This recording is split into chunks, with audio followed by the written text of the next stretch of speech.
I'm Tyler Edlin, and I'm back with my friend Adam Duff. Hello, hello, hello. We're here for another Brush Sauce Theater Critique Challenge. And Yes. this month, I gave some flavor text, and the idea was to illustrate or design based off that. And so it was read right here. The main premise is a water dragon isle, kind of going with the summer theme. A scenic and partially flooded island to house the water dragon. It features several terraces on the surface, each supporting pools of water which flows into one another and again into the main area. And then once it's created, a group of fairies came to live on the island, utilizing a magic tree on the main grounds. That's kind of like just take that and see where you can go with it type of situation. Yeah. Yeah. And people took it in 1,000 different directions, which is really cool. It's amazing how something so specific can be interpreted in 20 different ways. So it's pretty And exciting pardon the ambient coffee shop noises. Adam is joining us today from the coffee shop to That's it. avoid more distractions at his house. So yeah, we're Yeah. lucky just to be here doing this. All All right, right. so we're gonna try to keep these to around 3 to 4 minutes average a piece, and we'll go in the same order. Yep. All right, Mike Kaiser, thanks for the submission. This looks great. I think just to keep Yeah, down looking on minimizing the actual file and to keeping it a little bit more tight, maybe show one or two of your main sketches. We don't need to see a full process, but maybe just how things started and maybe one, two of your references. This is all great and all, but yes, as you can see, it makes for a very, very large file. Yeah. But yeah, it's great that you're definitely the case that you're putting in the time and the effort into research because it really Yep. is showing Yeah. in Look at the those beautiful studies as well. That's yeah, gorgeous. yeah, absolutely, well executed overall. I think this is really great. I think you have great character in here for scale. Um, and you have a nice kind of classical brushed look with but you played up the saturation on colors, which is absolutely beautiful. Great forms, very easy to read.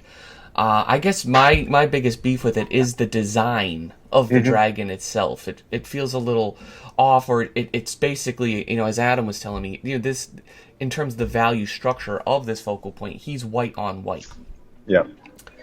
I think, right, to make this pop a little more, you'd have to get him, especially if you're playing up the size, he'd have to be blue, a little bit more blue, and then put him against a simple white cloud for the background. Yeah. Might be the easiest way. So see, getting a lot more of that sky color in, and it'll help with the density of that. And he looks almost too like a white dragon. So if you're gonna go with a white material on him, probably paint the texture on him with any color but white. Just trickle hints of yellows and greens, all those things would be my biggest suggestion. But yeah, as I was saying, I would simplify the cloud shapes behind him, a good fair amount. That way it's complex on simple. Yeah. And yeah, it's just kind of breaking things up, and it's all about going for that really simple read. Yeah, absolutely. I'd also add to that, as far as the torso is concerned, of course, as soon as we start talking, the noise kicks in. But for the sake of just for the sake of consistency, the face is nicely kind of fleshed out as far as the design is concerned, but the body gets a little bit confusing. I'm not quite sure what's going on anatomically with the body of the dragon, so I would definitely want to work that and kind of bring some kind of more believable anatomy into that for sure. Oh Yeah, yeah, nice. although the scene itself is highly referenced, by comparison, this dragon, which is inherently supposed to be the focal point, feels like an afterthought. This feels just much too quick, and like how you kind of saved it for last or something. It just needs a little more time. Yeah. And what I was doing over here momentarily is I'm just getting some of I'm painting up a little bit more of these forms underneath these clouds. I'm getting a lot of greens and desaturated blues in there to really give that form that they're underneath them. Because I would just simplify again a lot of these shapes because it is quite noisy in regard to the dragon. Even like taking down a chunk of these clouds and Yeah. just using probably a little bit more simple of shapes. But Yeah. I think overall this is very good. There's not a lot of beefs with this one to pick. No, it's very nicely painted, I gotta say. Really, I think most of what we have here is mostly compositional and a bit of design, but apart Yeah. from that, it really works nicely. All right, this Yeah, says really nice generic. Genetic. So Mr. or Mrs. No, Generic? generic. Generic. Is that what Right. it is? First of all, you should submit something with your name so we can give the proper Mm-hmm. credit where it is due. You know, put your little signature, anything in this thing. So I just saying generic. I like, okay, that's kind of a very unprofessional thing, and it seems like your Yeah. art is getting very close to that professional level. So you got to Mm-hmm. match the two. Yeah. You want people to recognize you You did got it, to build a otherwise you're going to waste brand, your time, right? right? You want to build an identity, Yeah. not as generic. Yeah. I think compositionally, this is both of us have commented on. There's a really nice dynamic going on here. It does feel a little bit unfinished, particularly in the characters. I'd say it kind of just Hmm. felt like kind of a bit of a blocked-in sketch. The other thing that I'm noticing here is that the dragon itself, which is a very important part of the narrative, especially since the characters are looking at it, really feels like more of an ambient dragon, more of a decorative thing. It doesn't feel like it's occupying enough space on this. It's not occupying enough real estate. It's not engaging enough to feel like it's an actual, acting character in Yeah, this scene, right? Adam, I don't know about you, but the first thing I'd get rid of is this arch. Mainly because it's the only element in the scene like it, Yeah. and it's distracting. Okay, so let's say I wanted to get rid of it. That's one option. The other option is to build a lot more a lot more of the environment around that. Hmm. As I was saying, the other thing you could do is to take that shape, mirror it, no, not mirror it, but build it. So it's a design element, Hmm. actually in the scene, and Hmm. it builds that kind of consistency. Because right, you want to build a consistent world here, Yeah. and have a few more of those. Have them all around of various sizes and overlap. Maximize, your overlaps, in a Yeah. scene. Probably need this thing a little bit darker. But yeah, like Adam was saying about that dragon, I think rather than him being like way up here, if you were to, and I'll kind of just quickly block in a rough shape, right? If you had the shape of him, kind of like tangling, or even himself kind of like snaking around in the shadows around Hmm. these arches, that would tell a lot more visually potent story. Or if you have some of these spires in the background, this is a third option. Have them kind of coming back up into the since this area is so kind of. Well, I guess my problem with this arch, and I know I'm kind of just a bit scatterminded here, is that this takes up so much real estate within the Hmm. composition. Does that make sense? Like it should feel like it's a lot stronger if we start bringing things Yeah. Look at down that. and Yep. trimming the fat Yeah. off You're also off the bringing the piece. dragon into the nice top left third, which is compositionally a little bit stronger as well. Yeah. That definitely. Now the characters play a more important role in the Yeah. piece. So, like I was saying, the alternative that you could do is just have like some kind of peak emerging from the mist down here, and having like Hmm. a more prominent silhouette sitting on top of it. Yeah. There you go. That really makes a nice But difference. overall, this is heading in a really nice direction. You have really good control over your values and your structure, which Hmm. is what I'd like to say a lot more. But yeah, you keep going with it and put your Yeah. name on it next time. You know what I'd say too is just as far as referencing art to reference for your particular style, I would say it might be worth for you looking up James Zapata with a Z. He definitely has a style that you would relate to. You can definitely benefit from learning a bit from there too. Really Okay, nice. Ron. All right, what do we got going here? Okay, all right. Completely read it. See, this is a huge thing. Restarted because of lack of a focal point. You shouldn't even begin a piece unless you know what that focal point's going to be. Yep. I think there's a very small minority of artists that can kind of start abstractly, make a huge mess on their canvas, and then kind of sort it out after. But I think Hmm. even the people that are doing that, the small minority that are they've been industry professionals and have had a whole career by the time that they can actually do that successfully. Yeah. Yeah. So always know before going into things what the point of your image is. What is the focal point? What is the message? What is the viewer going to take away from it? Otherwise, you're just going to be drawing and sketching yourself in circles. Yeah. And that uses up a lot of energy, and you're gonna end up. You might very well end up frustrated with it too, because you Not don't only really that, know they'll how to burn set. out before they, Yeah. they get that candle lit. Yeah. Exactly. So I Now I'd guess... say. Sorry. Go Go, ahead. Adam. You go. Okay, no, I'm thinking here. I think the first thing that jumps up to me is a bit of a redundancy with regards to color and value. So it makes for a very difficult read. You have a lot of dark greens on dark greens on dark greens, and Then you have the light blue of the kind of whatever magical forces inside the tree, and that's a little bit too close to the background sky, and everything kind of feels a little bit mosaic tiled all over the place. Yeah. So I think by use just a little bit of ambient depth and isolating certain forms, like isolating the tree and isolating the sky, and kind of neutralizing the values a little bit more, you're going to get something that reads a lot better. It's not going to be as heavy on the eyes to try to figure things out. And maybe a little, as Tyler will probably be able to demonstrate that, he always does this nicely, is just varying up the colors. Yeah. Kind of break free from this flat green approach to everything.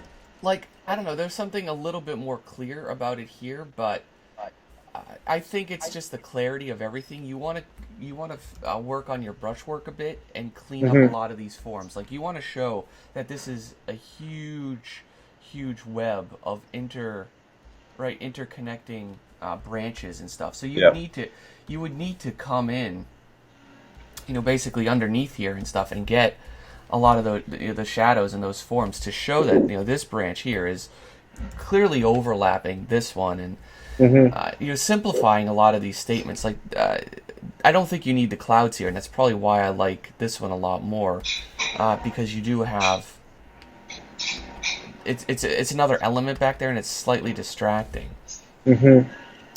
But I would spend a little more time at this level, at this stage, kind of practicing out the values, making sure it kind of reads really, really well first. As you can see, this gets really lost in here. Yeah. And one area where you'd want to kind of correct that is to pull in some soft, subtle atmosphere, so you can kind of haze out some of this background detail and get this to read first and foremost as a shape. Yeah.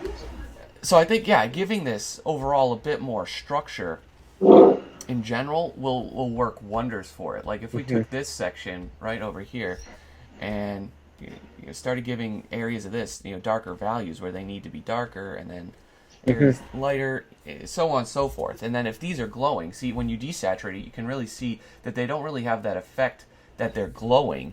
They're just a brighter color. So, but if you start playing with like ambience and volumetric lighting in terms of like really giving these that sense that they are emitting light and lighting up the branches and stuff underneath them, I think you'll go a lot further with it. Yeah. See, like lighting up underneath it, or the ground, or the branch on the side, so on and so forth. But I think it's a good tent. This is a really unique way of approaching this challenge, and I would love to see a version of this where it's absolutely polished and finished, because the idea is there.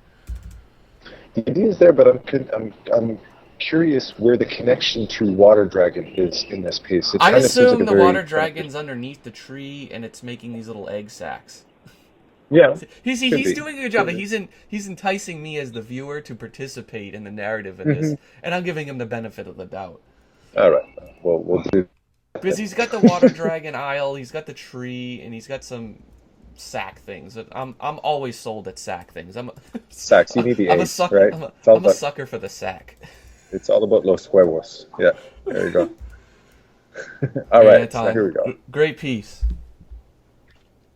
Now, when we were looking at this, when Tyler and I were looking at this before, we're definitely, hands down, we think this is beautifully painted.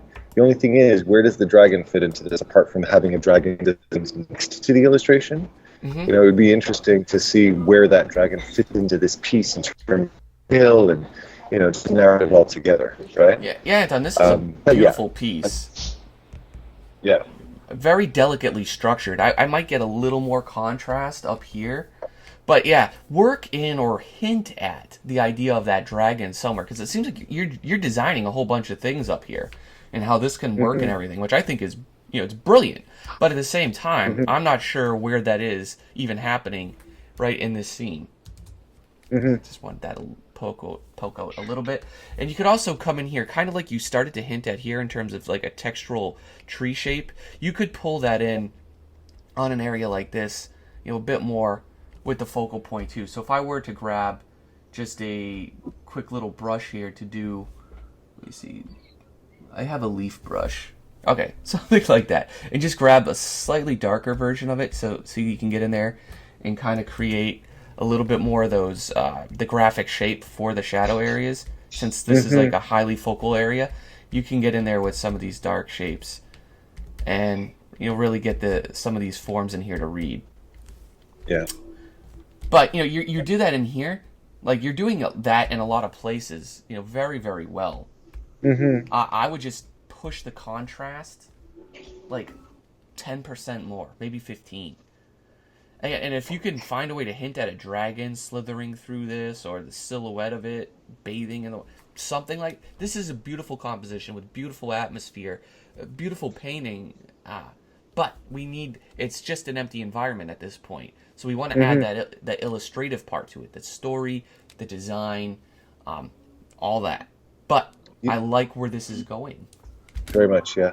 Very much. I would actually add just a little hint of slightly cooler tones, and that could actually make the whole sunset effect that you've got going on, that real hazy sunset, pop a little bit, like some little hints of cyan in the trees.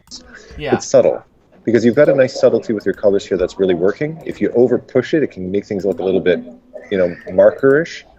So just kind of hinting at a little bit of a cyan. I'm going to see if I can do that illustrate that in a stroke or two. So I've selected like 90% of this painting. Let me see if I go to levels and add a little bit of that blue touch. See a little bit of blue. Look at that. See Pop how it in, and then pops. Yeah, that's satisfying right there. Oh, that felt good. That did feel good. Yeah. Yeah. Yep, there we go. Look at that. Subtle stuff when you're at your level, Anton, can make a huge, huge difference. Oh, hell yeah. Like a little bit cleaner of a silhouette around this tree.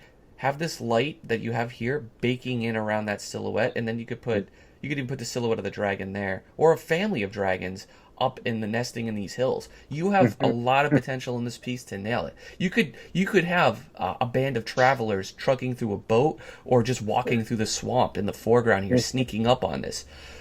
A lot of opportunities here. I would push it 30% further in that regard. Yeah.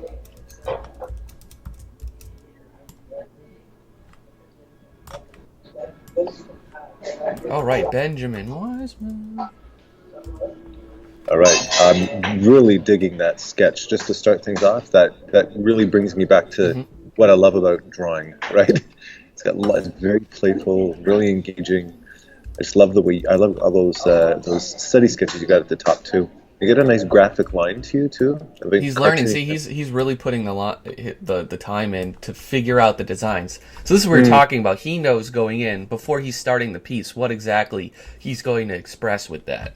Yeah. And he's exploring the good ideas and the bad ideas. Yeah. Notice that his drawing style as well, just for everybody else watching, notice that his drawing style, he's really taking on one specific theme with his line style. He's not kind of going all over the place with just random sketching. He's really exploring the look of his line at the same time, which is really important. It creates a nice because you can see it through into the final here. Yeah, look at that. Again, this is another thing. I think this as a piece of, I would call this definitely more on the concept side. This is not really something I consider an illustration. I think this is a very nice design for what you could explore for this island, and it's really cool. This is I feel like I'm looking at a piece of concept art for the next Donkey Kong Country or something. You always put that island there. You go to zone around. You go to the different parts of the maps. So I think that's really cool. I think maybe having this dragon sitting on some peak or on one of the top of the branches would be more powerful than more or less arbitrarily up in the corner. He's beautifully drawn, beautiful shape, extremely consistent with your stylization going on everywhere else. But I'd kind of integrate him more the player or the story starts kind of at the base levels, right? And then you got to go up and you got a family of dragons living at the top of the tree or whatever. They got to fight. But dude, we should talk and see if we can meet some developers to make this the next action adventure platformer, right? Imagine, this is a really great idea. You have a different zone sectioned out by every branch of the tree. Yeah, that's true. You can thematically change them up as video games and science fiction and fantasy love to do, right? Yeah. Like Star Wars does. Kind of like the world view of Mario. It's kind of standing back and seeing the whole thing in one shot. I would mention too, just one thing regarding the dragon. I like the style of the dragon, but when you're drawing something in movement, specifically in flight or running or jumping, think about the follow through of the body, like how the spine leads into the tail, because Normally speaking, a dragon wouldn't wisp his tail like that unless he was sitting. And that kind of gives off the illusion that he's kind of sitting on the cloud rather than flying. So you'd want to have more of a follow through, a nice swoop through the tail type of idea. Just to Yeah, suggest that a he's little aiming more. somewhere. Yeah. Like just Yeah. a little bit of a net, even like doing Yeah. something just slightly more natural. There's this one too many kinks in Yeah. it. I believe was what Adam's saying, but this is great.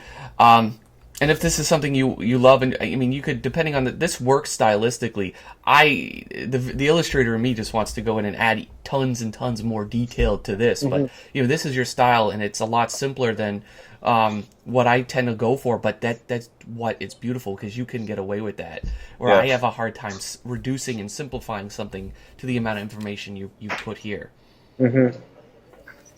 But I love this. I love this as a design piece. I really do. Yeah. I'll tell you something, that there's a bit more energy in this sketch that I feel like might be lacking a little bit in the painting, and I can't quite put my finger on it. Maybe that the tones, the overall tone of the tree and everything on the tree is very, the warm tones are very centralized in this piece, where it would be nice to see those warm tones kind of scatter around through the rest of the image to create a little bit in this part, Adam. The tree is warm, which is the main focus of it, but then this whole centerpiece on the tree is also heavily warm. If you push some of the tones, particularly in like this area here, refine this a little bit, because the tree is beautifully drawn. Your canyon area and forest area work really well. Heck, this does too. I think if you put a little more time redrawing and plotting out some of this area, like that's the extra push for you that I would actually put the time in. Yeah. Really nice stuff, man. Really nice stuff. All right, Walter. Walter. Okay, let me see. This is the first time I'm actually having a close-up look at this piece. Very interesting. Yeah. Huh. So it looks like someone's diving right off a raft. So let me move Adam's face right there. Make a new layer. This is an extremely long, composition, but you also have one of your main elements riding the entire length of this border. This is one of the biggest compositional no-nos, in that it's a big tangent and it's hurling a lot of energy at us. And then you have another tangent right here, where it's just touching the side of the raft. So yeah, that's something to consider. Let's look at your sketches though, and let's see where things are. You have a lot of stuff going on here. Yeah, it is. So if these are all your sketches, these are brilliant. Yeah, you can draw, man. This is good stuff I'm looking at here. Not to mention that just as your value comps and stuff like that, there's a nice clarity in your value comps. If those are your value comps that really read nicely, I don't know where you probably got lost in translation between that and color. But you had a much more straightforward, simplified, blocked-in approach that works a lot better, in my opinion. I would have gone with that. See, once you start getting a little bit more into the complexity of things, you start creating these strange overlapping values that kind of created a bit of confusion, particularly the bottom left one. I can see that's where you start getting lost. Yeah, I would. I mean, the color choices. I like what you're going for. Like if it's something that's kind of like this, I love that choice of color. But I would refine your drawing and by extension your design first and foremost before kind of going all in on the color. Right? Is this the same? Is this the value sketch for the scene? I'm not sure. Maybe just inspirational things. I'm not sure. Yeah, again, this is just one of those situations that I think if you use these drawing skills, because you designed out the design and the characters and stuff, but when it came together as a complete package, that's where things started to take a dip. Okay, well, if you go, let's have a look at the final piece, the big one. I'm just gonna make a little observation there, just in terms of forms. Now that we're back, what I would have done is, if you wanted to do a vertical composition, you'd want to maybe minimize some of these major elements in it a little bit more to give them some room to breathe. Yeah. Like if we were to take all these elements, this is also just extremely long anyway. Unless you're Hmm. doing a specific poster or mural or something that calls for that. I mean, I'm not going to tell you to what size to pick, but I would like to recommend that if this is the canvas size oh my gosh, it copied the other thing. If this is the canvas size you'd like to work on, I'd make things just fit in that space Hmm. a little bit more. This is all right. I'm I'm gonna having edit fun all this. I'm gonna watching edit it. all this out. All right, so back. If you're gonna work in this in this compositional orientation, which is a really difficult one due to its length, I would recommend utilizing the space just a bit more. So just kind of even shrinking down some of these elements, right? And if this is what's happening, you have the character kind of diving, and then I would still have to reposition this character altogether because it just feels weird that they're both here and they're both like so perfectly straight and vertical, diving down like that. Yeah.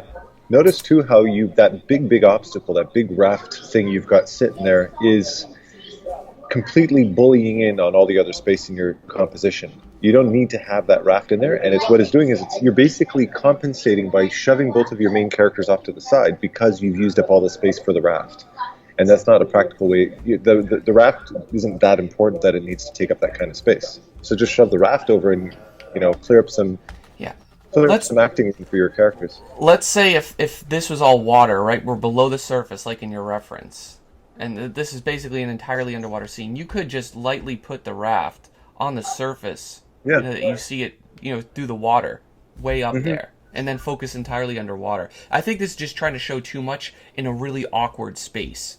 Hmm. Yeah. You got to think like if something's going to eat up a lot of space and make you have to compensate for it, ask yourself if it's that important an object that it should be eating up that space, right? Otherwise, you become a bit of a slave to your own, compositional mistakes there. Yeah, you kind of boxed yourself into a corner. Yeah, yeah. Remember, you Hey, control the image, though. Own hey, it. Kara. So it looks like you went with the design this month. So this is cool because I know I believe last month you went with the illustration. So you're switching gears up. Yeah.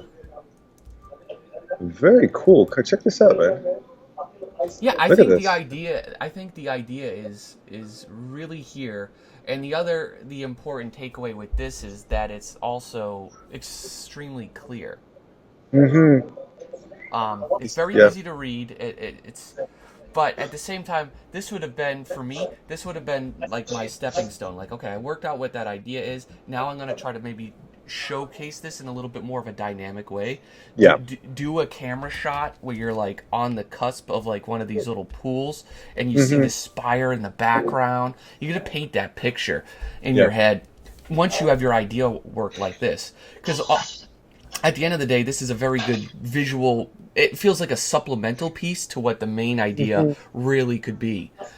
Yeah. Um, Like this is great for the fact that it gives you a good global overview of what the entire scene looks like, right? it's like But then as layout yeah, design.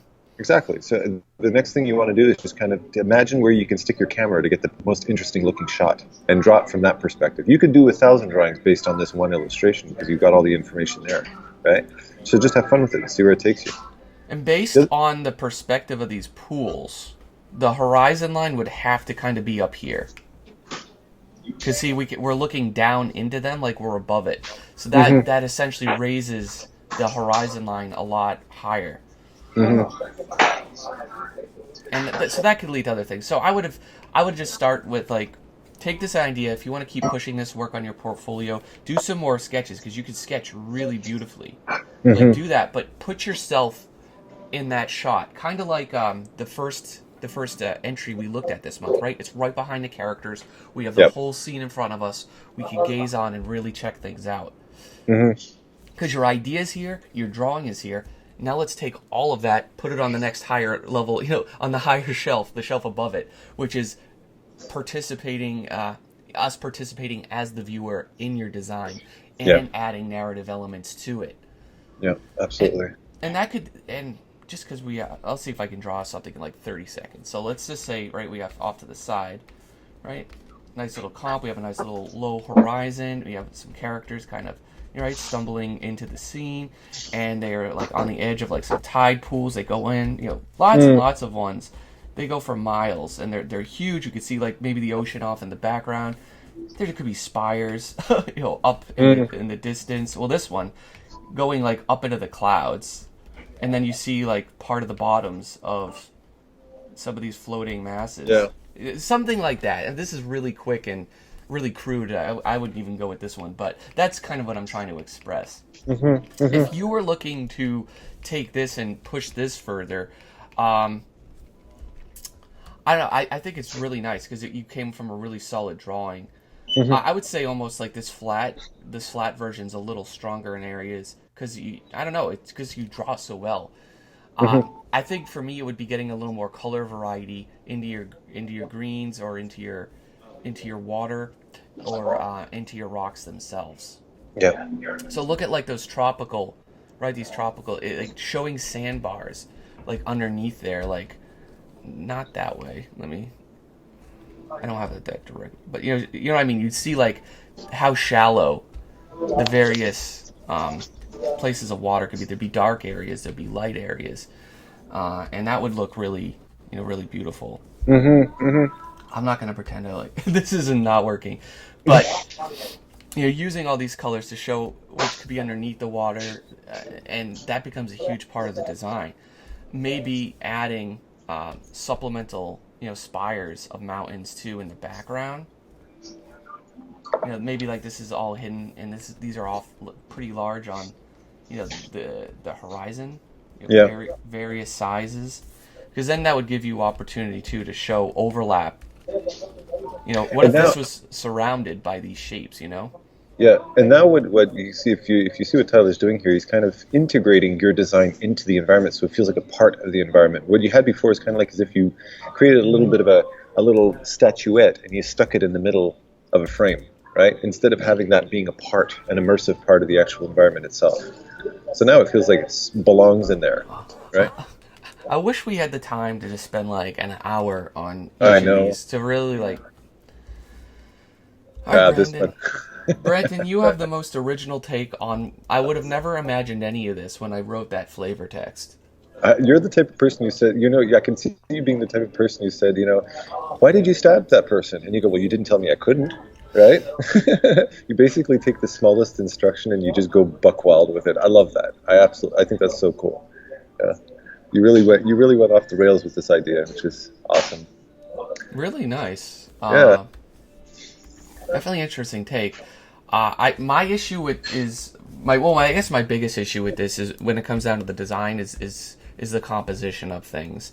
We have the character and his little rider, which is still not his face, right? As the viewer, we're always drawn to the faces in a scene first. You could have a composition of anything, but the moment you have a face in it somewhere, that's automatically becomes your focal point. Exactly. Which you're kind of pointing to, and you have a nice flow towards for most of these things. But the problem is, once we're here, they're just facing right out of the composition.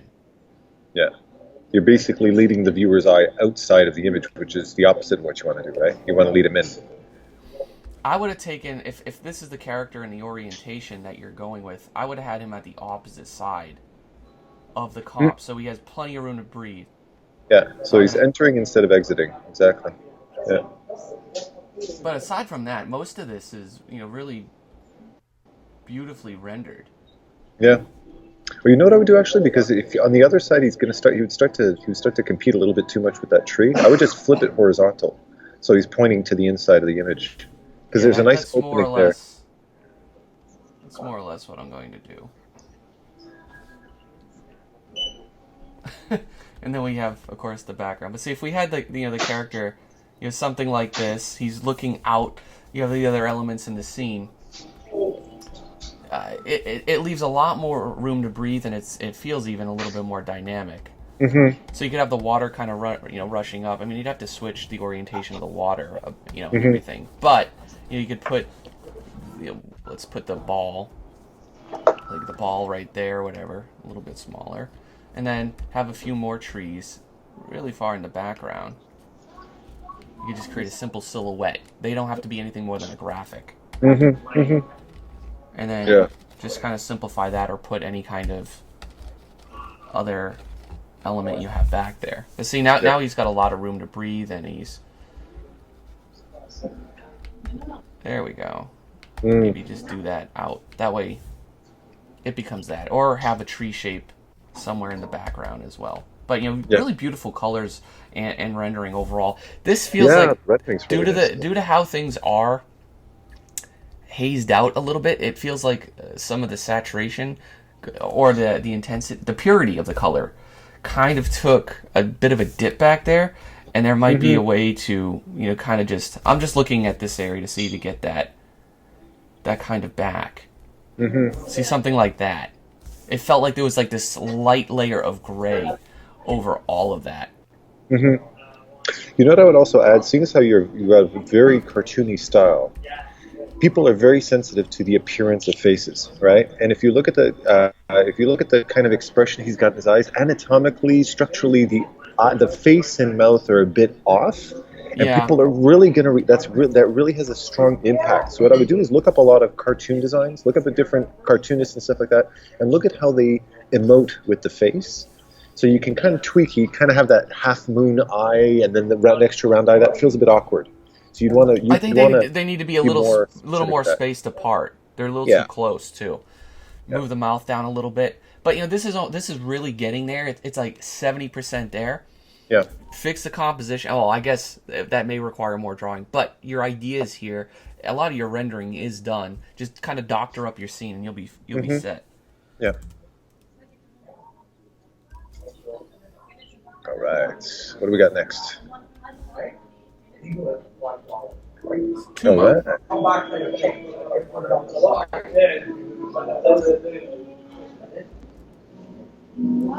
This is epic. All right. Yeah, there's some really cool stuff going on in this piece here. This is you're really starting to consider a lot of your lighting. This reminds me of a few of the magic cards I've seen. Really beautiful undershots of dragons that a lot of people don't take. Because like you have the nice bounce light, you got the what is it called? The subsurface scattering for the wings. You have that light effect. You have a lot of your elements here. I think by design, if we were just to look at the drawing of this, very nice composition and layout. The issue with me is it feels very flat. There's no distance between these characters and that dragon back there. Yeah. Well, yeah, if you look, it's true. If you look at the characters, there's a nice kind of third-person perspective looking up at them. But then the dragon, we're actually looking straight at him. Right, so that kind of, it's messing with our, technically speaking, his wing would probably be clipping the earth. It would probably be clipping the earth from this particular angle. So you'd probably want to angle him in a way that kind of fits with the perspective of your characters there. It's a little bit two-dimensional. Yeah, a little on that, or the shape of the wing in general. What I'm talking about first is to like get him to feel like he's a lot further higher, and that will also, I think, help with the wing issue. But I think some of that direction should change just a little bit as well. So I'm trying to like basically just push him back. They could even add a large object between them and the dragon, like put a big tree between the two of them, and that all of a sudden that'll push him further back and make him feel even huger, so he's not so close to the earth at that point, right? Just getting that overlapping depth in there, but something that's recognizably large, right? Yeah, a little tricky, of a balancing act, because you definitely do have the sky. Like when you're looking really high up at it, you're going to get a lot of subtle. Well, I wouldn't say subtle, but a lot of deep colors. Like really deep blues, and the chroma around. See, you use basically. I'm not sure I butchered it or not, but particularly right around. That's pure white, at least in this current form, and this is something you want to add the luminance to it, right? Yellows, and there could be like 19 different ways of adding, right, a little bit of color. I mean, obviously don't go like that way. That way was overkill, but you want to make the light feel warm. through and through. For me too, I think getting that deepness into these oranges as well, like, will really help make that light feel warm. And you know what? Just by you doing that, it made me think about the boy that's covering his face. And you be a little bit narratively speaking as far as the light's concerned, have the light shining across his face, where the dragon's actually casting a shadow across him to show that interaction between the dragon and him, right? Yeah, And it'll also justify why he's got his hand in front of his face too, because he's got his hand in front of his face, but there's no light hitting it, right? yeah. You need to show, and I'm not gonna.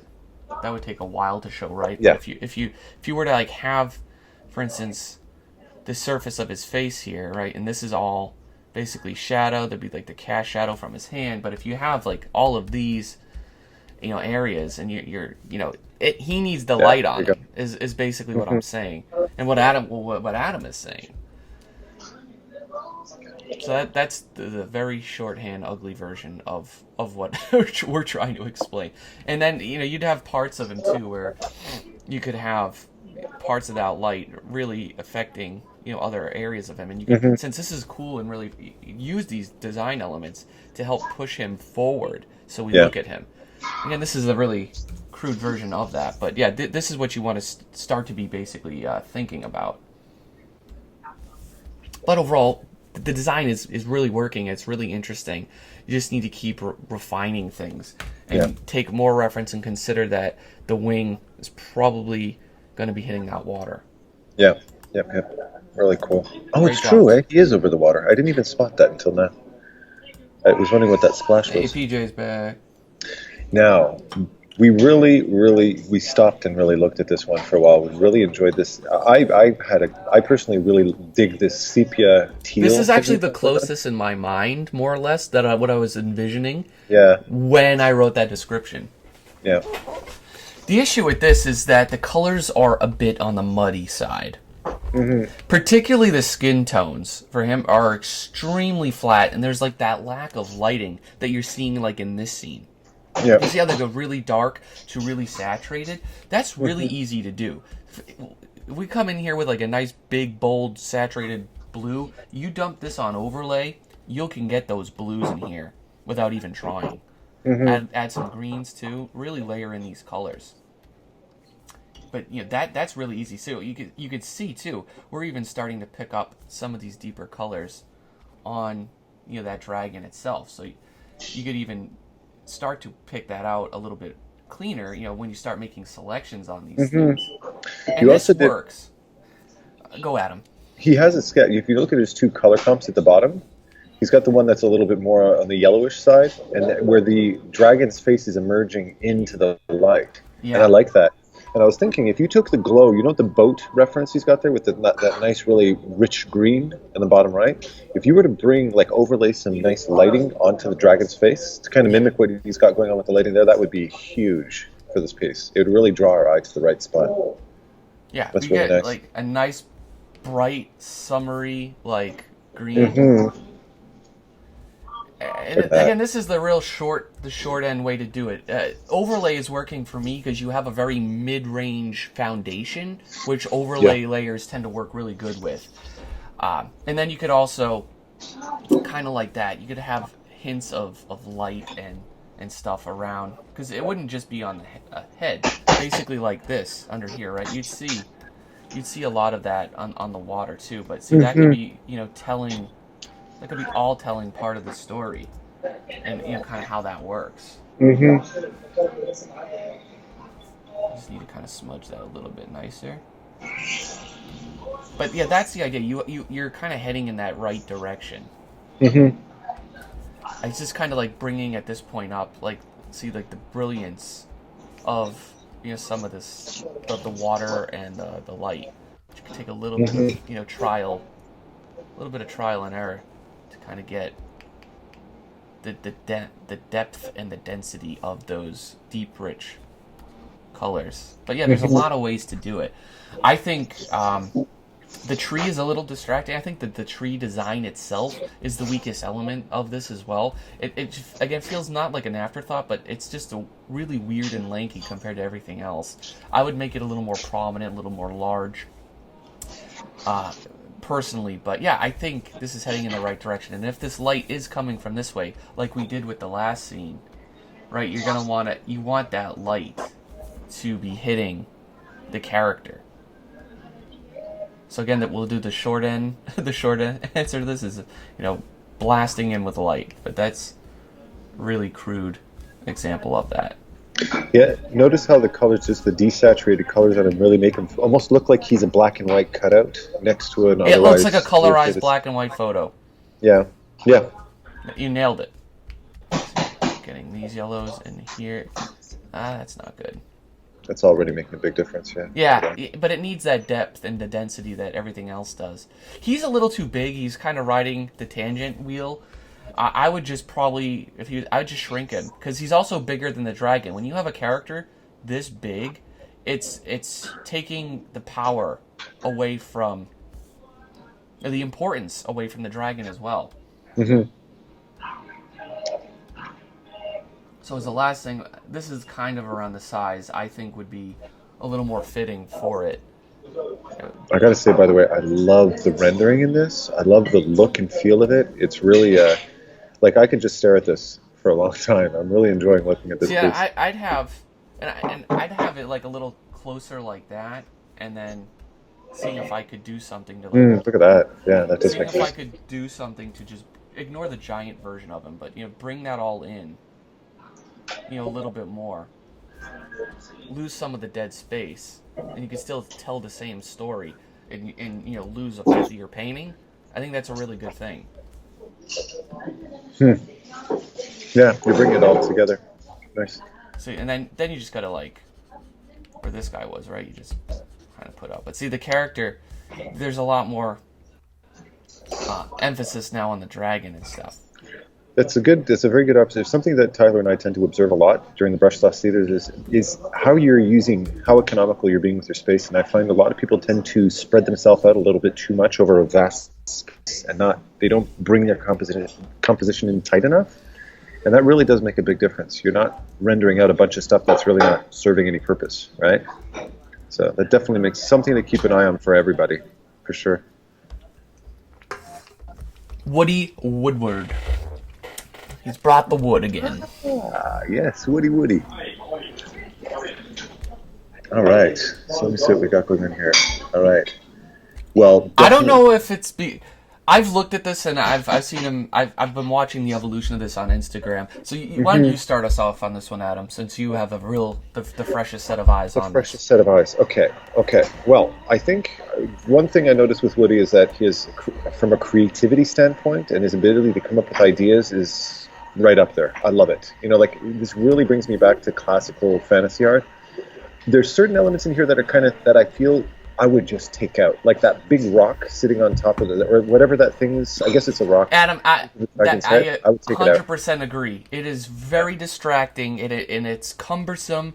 It's really it distorts the focus of the image entirely. Yeah, and it's the same size as this dragon. I understand why Woody did it, because he wanted to kind of justify where that vine is connected, but you don't have to. You don't have to have everything that's part of the scene in your scene. Remember that your scene continues outside the frame. So I would just have that and vine. You can have it attached to the end of the waterfall here too. Like if you take the design, I mean it can do that, but that starts to interrupt with our disbelief. You could have it just going to, everything else at that level, and that would be fine. Yeah. So go on, Adam. You're doing great. What else would I say about this? I'd say, well, as far as contrast and value is concerned, you notice the values of this foreground waterfall that the dragon's standing on, compared to the background, they're pretty neutral. You're really flirting with very flat values. So we're really not getting a nice sense of depth in foreground background. So I definitely play around with those values as well. They're the not background precedes more. They're not grouped. Yeah. Probably the way you'd want them to be. See, when I'm making this selection, I ran into the issues I don't know what's a tree and what's a cloud. Yeah, good point. And that's a huge part of it. Yeah. Is the structure. So see, if we were to have that, and I think you have like a cliff here, right? You start taking all of this information. We'll grab the dragon as well. Mm-hmm. And if then you start adding, a little bit more of that value structure to it, bringing them down. Mm-hmm. When we select the inverse, and it's going to select everything, but let's just focus on the sky for now, right? If we instantly brighten that, Look at that. it's your structure would spend more time on your design and your structure and how you're going to plan to group your values. And I think you'll be a lot more successful. Yep. If something's not adding anything inherently to the image or what your message or what the purpose of your theme is, just remove it. Mm-hmm. Now you notice that your dragon has more space to act. Now you can scale him up, have him way up at the top of the image. You can do anything you want there. Before you were kind of you were crushing yourself into the bottom corner, trying to fit a dragon in that tight space when you didn't have to, right? Now you've got all the space you need to do what you want. Things start to pop. There's still a weird sense of lighting, like you'd want this to really feel like there is light kind of hitting some of these objects and stuff. Mm-hmm. But that could be worked out. But if you first get it to read from the shape standpoint, you'll be doing a lot better. And he's also, again, the creativity and the imagination here, but there's still a little bit of a lack of narrative as to what he is doing here. Is he defensive? Is he aggressive? Is he sleeping? Is he resting? Is he a guardian? I think, again, more time spent at the beginning planning out the story and the design of things. Yeah. But this is kind of, we all go through this phase. We work up a nice scene. Compositionally it can work, and we're showing something very structured and specific. But right at the same time, it's like, eventually we're like, okay, what is that story I'm trying to tell with this? Mm-hmm. So this is a bit of a tangent as well. Have it come right out the canvas at that point. And then you'd want to, of course, separate this with value as well. Because this is all, again, it comes back to what Adam originally started with, it being kind of muddy. Which is, it's something to be just definitely mindful of. There you go. See, that's like overkilling it, like I've been doing in all these paint overs just to get the point across, but you want to separate. Especially if there's that much distance. All right, well, I hope this helped you. I mean, he shows up to the Brush Sauce Hangout every Monday anyway. We could talk about it more then if you want to, Wood, no problem. But yeah, good luck. Yeah, really, really cool though. Keep it up, man. Keep it up. All right. We got a really nice piece here by Shin. Clearly, you can see by Shin. I like that. See, this person's not fucking around. If I get tips on how to color. Oh, well, there you go. That's exactly what we were discussing before we started recording, too. This is actually great, guys. If there's something very specific you're not sure of, or if you want to improve, make a note like that. Yeah. That actually makes things even easier for us. Yeah, and it shows that your head's in the right place, too. Right, because as you mentioned in one of your videos, Adam, the students that grow the fastest are the ones that are asking the right questions and are looking to answer, looking for those questions to ask. They're not just sitting there, taking it. Yeah, they pin you against the wall and demand answers, that kind of thing, for sure. Yeah.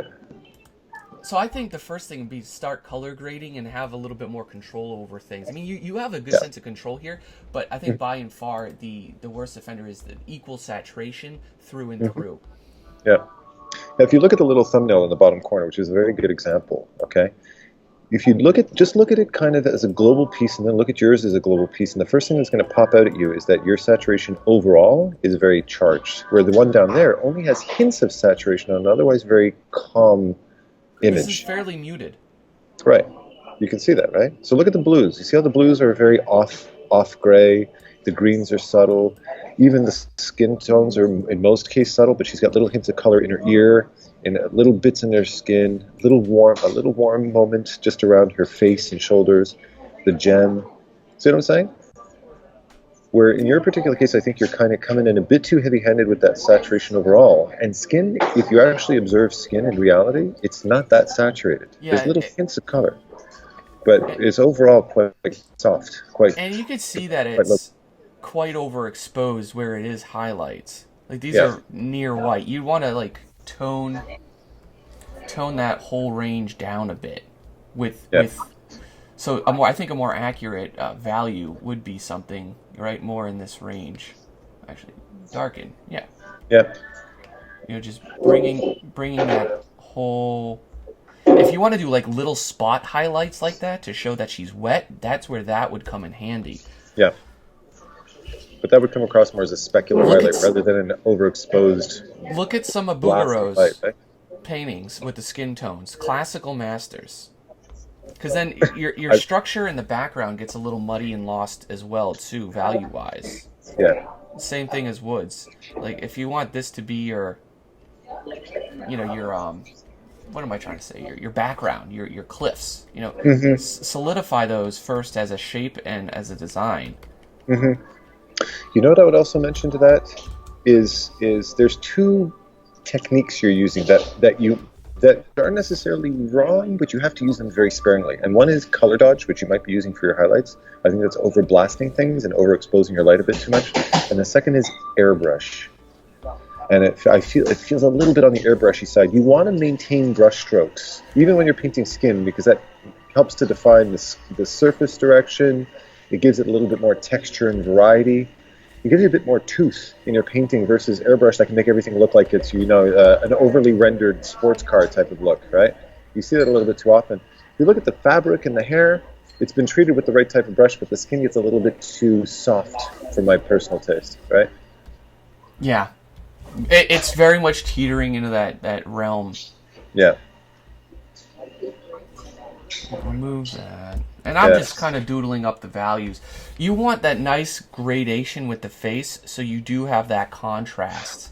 Mm-hmm. Really there. And you keep, it's basically keeping everything else in kind of check. Yeah. And then that way, if there is some light hitting, like the edge of the character's leg here, you could gently come back with like whatever. Grab this as a highlight, right? And get some nice highlight there without blowing out that full range. Mm-hmm. That's exactly what's happening all throughout here. See how that's starting to feel a little bit more natural on the eyes? It doesn't feel like you're straining to look at it. The skin feels more, quote, fleshy than it did before. Mm-hmm. The skin has a nice matte textured surface to it, subtle as it is. It's a very diffused surface, so take that into account. Yeah, it's just, I think before too, it was just too contrasty overall. Mm-hmm. Like it's all light on dark, light on dark, light on dark, light on dark. Yep. Simplify would be like my biggest tip for you, and reduce the controlled areas of saturation. Mm-hmm. But great rendering and great idea. A very high quality piece of art right there, definitely. 2 thumbs up there. All right, Slayer. Same thing for you. I recommend putting your name on and your actual name, so I don't have to call you Slayer. I like the name and I like the band even, but yeah, professional sense. Put the professional face on once in a while, right? Oh, I didn't notice the banner. That's cool. That's cool for a T-shirt. Actually, pretty cool. All right, so yeah, we get some few reference images and I think with you, the problem's still lying in the fundamental design phase, the early sketch phase. So I'm gonna blow this up so we can hopefully all see this on YouTube. Right, you can see the problem is still lying in these first stages. I would say none of these sketches are working at that level you want them to read. We can't see when they're that big, we can't really identify all that easily what's happening there. And that problem at this foundation level is trickling all the way up through your painting, and you're spending a lot of time building a painting on a rough foundation. So the whole thing is just going to collapse and essentially fall apart. Mm-hmm. If you've been watching how we've been tackling values throughout a lot of these pieces, this very much applies to you. I think the first thing that really jumped out at both of us was it's black or it's white, and there's very little in between, and there's it kind of creates a bit of a polka dot crazy value scheme across the whole piece that makes it way too heavy texture and very hard to read. It's extremely noisy. Yeah. See, like, if you take the background instance for here and just reduce that noise, this is all starting to read quite a bit more. Mm-hmm. If you want the head to like coming at us, right, you have to remove this contrast over here. So Mm-hmm. oh, I'm on linear dodge. Ignore that brush stroke. Yalla boy. Okay, See, bye. and then you can get that shadow coming up. First and foremost, like this. So it's you have like you're dealing with a contrast monster mostly, and it Mm-hmm. just very noise in general. So if we had the boat here as a shape, and we have the mask, we're gonna paint this as a solid value first, right? And then if you wanted this to really to pop out, like you do have that light there, then you could really easily come back overlay, right, and get that light, on that ship like this, so we can really see it. And then this is looming Mm-hmm. up. See, that's looming now on the horizon. Mm-hmm. And see, like again, the water is so contrasty. We have light to dark. Find that base tone, that core tone that should be the water, which is the local value. If it was a color image, it'd be the local color. But see, once you reduce that noise, that way you can have a little bit darker areas underneath the dragon. You have like the ambient light coming in. But Mm-hmm. see, it's starting to fix your problem at this level. That's why I don't even want to go onto this, because the problem's not even there. It stems from right here. Yeah. Yeah. Absolutely. See, now that look at that one now compared to the other two. We know Mm-hmm. almost exactly what's happening, Yeah. and So, we're showing less information. and just a little tip, if you're not aware of this layer, when you are painting, you should be able to read it perfectly in that little thumb that Tyler's working on right now.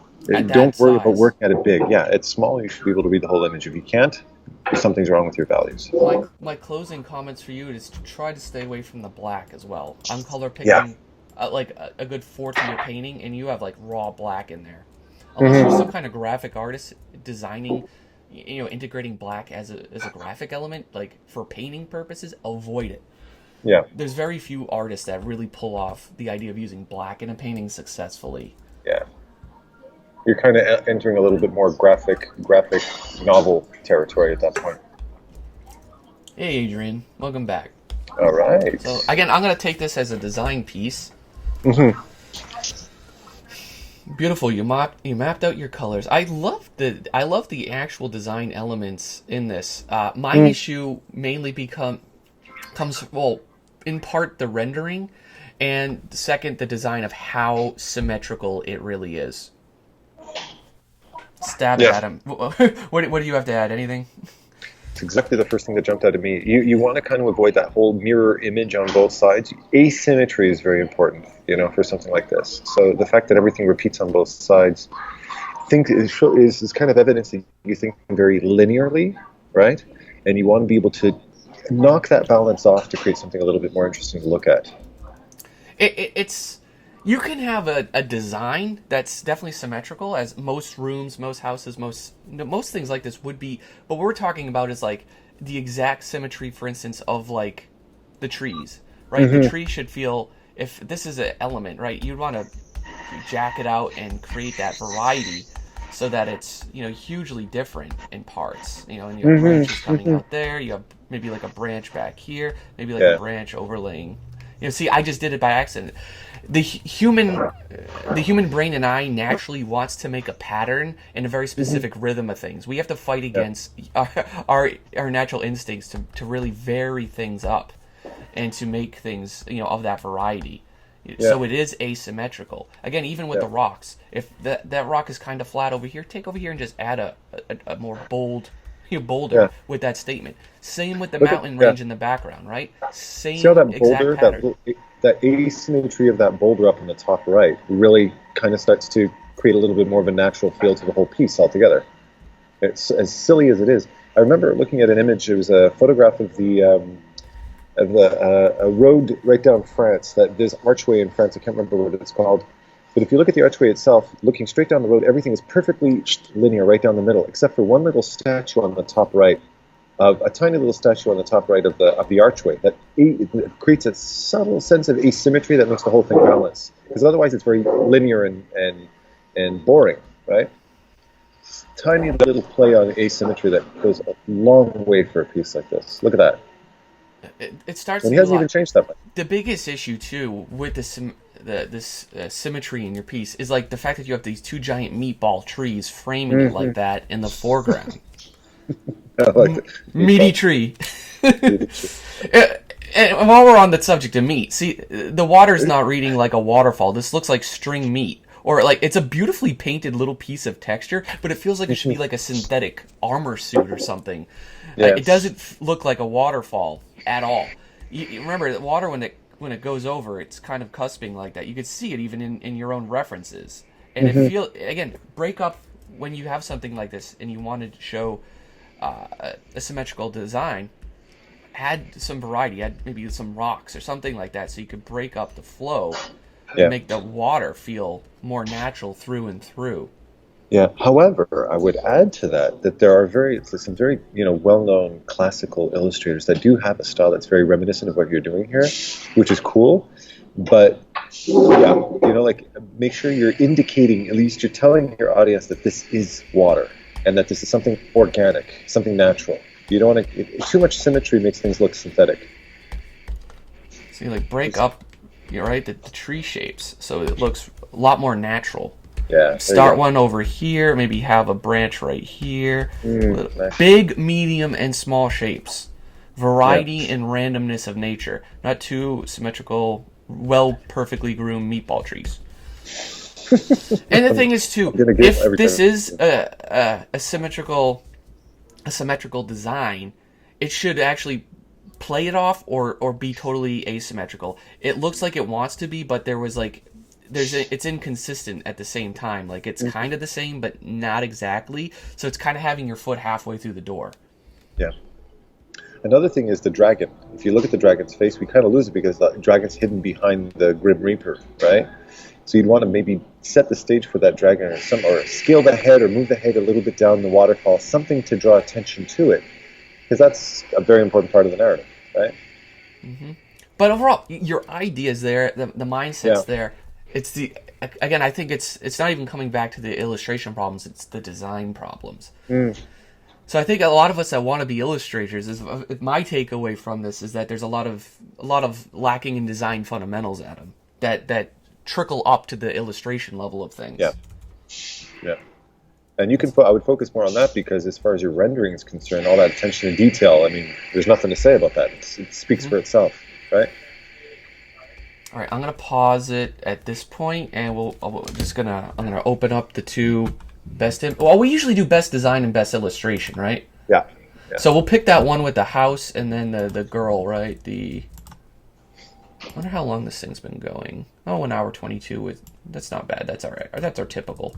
We went to 4 to 5 minutes on a lot of them, but I feel like we touched on a lot of necessary points. Mm-hmm. That one had a lot of potential. Mm-hmm. It's just like too many issues. Okay, we'll go with this. Yeah. There's that one and the one by your students, right? Oh shit! I forgot about that. Maybe we should pick that one and the island one.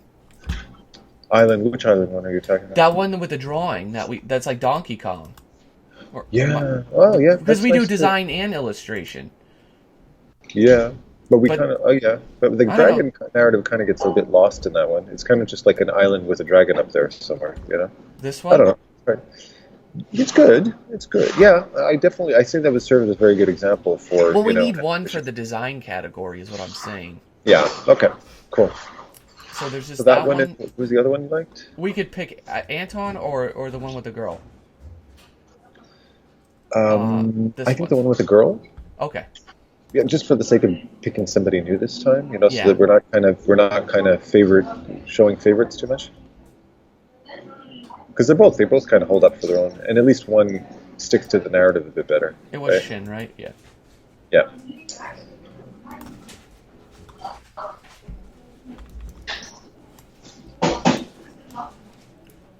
So for this month's design category, our favorite was Benjamin Wiseman's Island Design, and our favorite illustration was Shin. Yeah, really, absolutely beautiful stuff. Yeah, it really does demonstrate where lots of research You know, and working things out before you pick your final really does make a huge difference, doesn't it? Right? Mm-hmm. Really And being you could specific tell about- these two winners both thoroughly planned things out before jumping into a final piece. Yeah, yeah. So congratulations, everyone. Stay tuned in the Brush Sauce group for updates on the next challenge as soon as we get time to post all that. And yeah, Adam has a mentorship. I have a mentorship. I also teach 2 classes in design if any illustrators want to work on some of that. But yeah, take care, everybody. This has been a pleasure. Thank you, Adam, for coming Absolutely on and awesome. joining me today. My pleasure as always, Tally.